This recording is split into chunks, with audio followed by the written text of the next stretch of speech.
I'm Kevin, I'll kick off, but Kathleen will take over from me.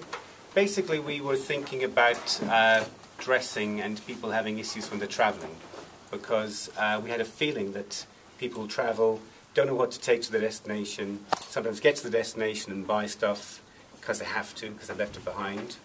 We did some simple research, which was to talk to people we knew. I think we got about 5 or 6 people in quick succession on phone and Skype and such like. And what we heard was that people who are business people focus so much on the PowerPoints they're taking with them and such like, they can forget the basics. We got some good feedback that people would be interested in checklists that they put up for themselves. They'd like to have like a repository of their past trips to remind themselves what to take.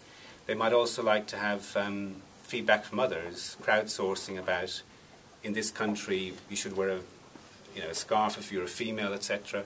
So we've only done about 5 or 6 quick guerrilla, I like that earlier, guerrilla feedback from people. We'll be doing more in the afternoon. Caitlin, do you want to talk a little about in our 52 seconds? Sure. So basically, we wanted to tackle the problem of your trip packing list, and we think that the business person identity is the one customer we want to serve, but the other customer I was interested in exploring was the kind of adventure traveler as well. Somebody who kind of needs to know where they're going, what the weather's going to be like, all the things that they have to put on their travel destination list, and as well we wanted feedback to come in. I'm all over the place right now. Come on, guys. Step in. We have great ideas for what we might add in the future, but as part of our challenge today was pinning it down to one persona type, which is business people, which we kind of know if we've talked to. We've got 2 seconds. Yeah.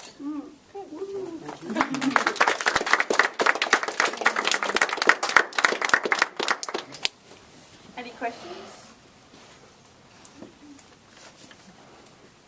I'll go again. Yep. So you talked a bit about sort of feature requests, like checklists and stuff like that. Did you find it was mainly feature requests that were coming back, or were you getting to an underlying problem, or was there a relationship between those? The underlying problem was that even people who seem really well organised can say, I went to South Africa and forgot my malaria tablets. I bought them, which is step 1, but I left them behind in the cupboard, and then went unprotected from malaria, So the underlying problem is even well-organised people can seem to get in a kerfuffle when they're going abroad. In terms of feature requests, we didn't get too deep.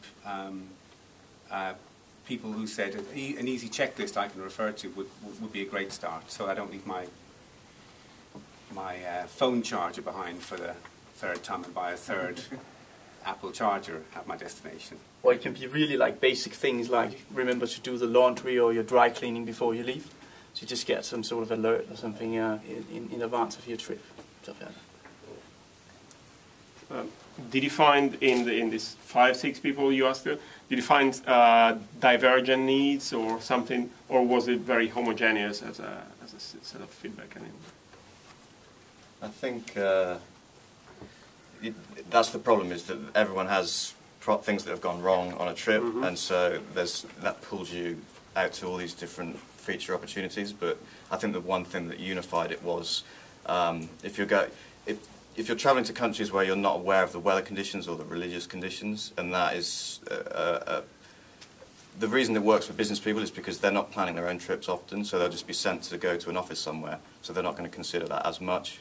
So that's kind of why we moved more towards business, because people who've done that have had that issue. Cool. Thanks.